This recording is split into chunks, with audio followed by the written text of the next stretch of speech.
स्वाध्याय 1.2 question number 1 साबित करो कि वर्गमूળ 5 असमय संख्या है। तो आ સૌથી પહેલાં આપણે અહીંયા ધારીએ કે ધારો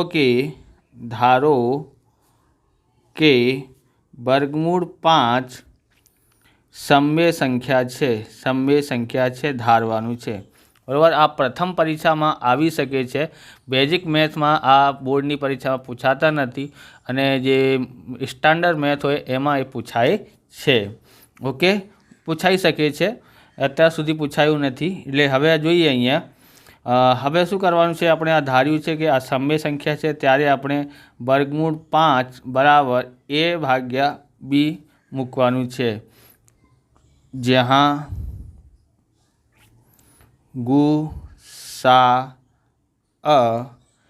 a b બરાબર 1 થાય છે। એનું મતલબ શું છે કે બે અવિભાજ્ય સંખ્યાઓના ગુસા જે હોય છે 1 હોય છે। ઓકે, શું છે કે જ્યાં બે અવિભાજ્ય સંખ્યાઓના ગુસા 1 હોય છે। ઓકે, હવે આ બંને સંખ્યાનું શું કરવાનું છે, વર્ગ કરવાનું છે। શું આપણે વર્ગ કરીએ, વર્ગમૂળમાં 5નો વર્ગ બંને સાઈડ વર્ગ કરવાનું છે, a ભાગ્યા b નો વર્ગ। ઓકે, એના પછી વર્ગથી વર્ગમૂળ હટી જશે એટલે અહીંયા આવી જશે 5, અહીંયા રહી જશે a અને અહીંયા આવી જશે b।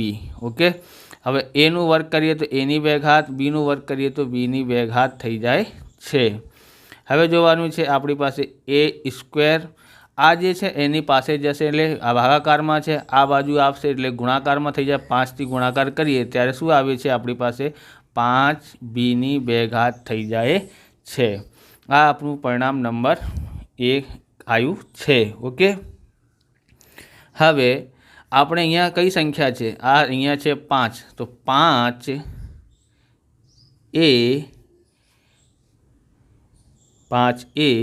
a ની 2 ઘાત નો અવયવ છે।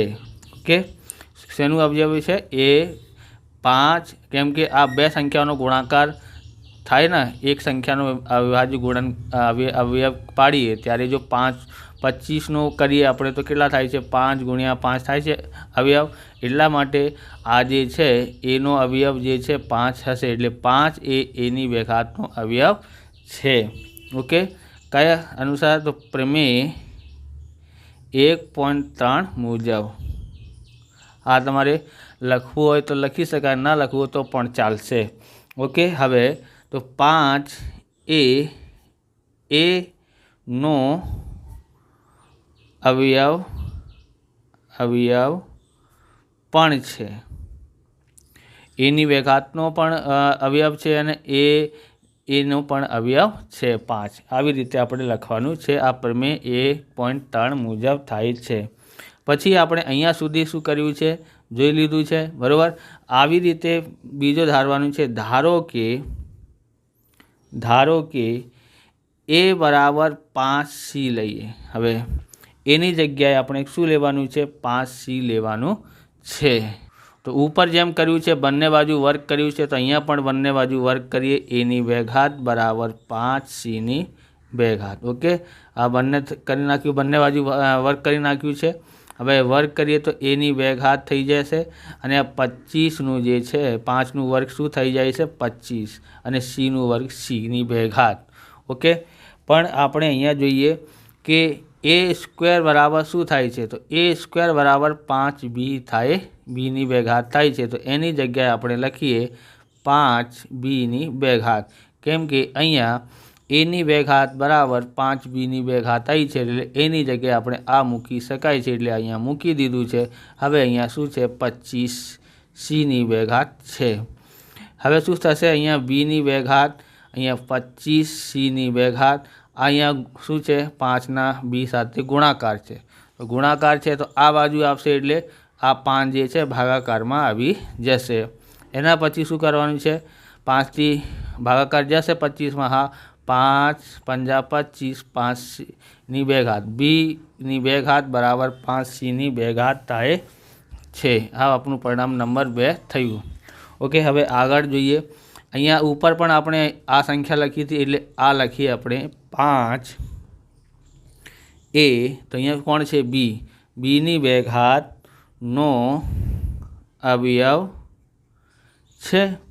ઓકે, હવે 5a, હવે બીની 2 ઘાતનું કર્યું, હવે બી લખીએ, બીનો પણ અવયવ છે. ઓકે, તો બીની 2 ઘાતનો પણ 5 અવયવ છે અને 5bનો પણ અવયવ છે. બરાબર, તો અહીંયા ગુસા બરાબર 5 મળે.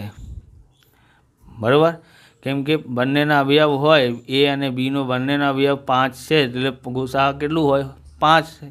પણ આપણે અહીંયા ધાર્યું છે કે ગુસા અવિભાજ્ય સંખ્યા, 2 અવિભાજ્ય સંખ્યાઓનો ગુસા કેટલું હોવું જોઈએ, 1 હોવું જોઈએ. તો અહીંયા તો 5 આવ્યું છે, કેમ કે બીનો પણ અવયવ 5 છે અને એનો પણ અવયવ 5 હોય તો બંનેના જે છે ગુસા 5 મળે. તેથી આપણી ધારણા ખોટી છે. ઓકે, તો તેથી આપણી ધારણા ખોટી છે. ઓકે, માટે વર્ગમૂળ 5, તેથી વર્ગમૂળ 5 અસમય સંખ્યા છે. બરાબર, આવી રીતે આ વિડીયો પૂરું થાય છે. તમને વિડીયો સારું લાગ્યું હોય તો લાઇક કરવાનું, ચેનલને સબસ્ક્રાઈબ કરવાનું. મળીએ બીજા વિડીયોમાં. જય હિન્દ, જય ભારત, વંદે માતરમ.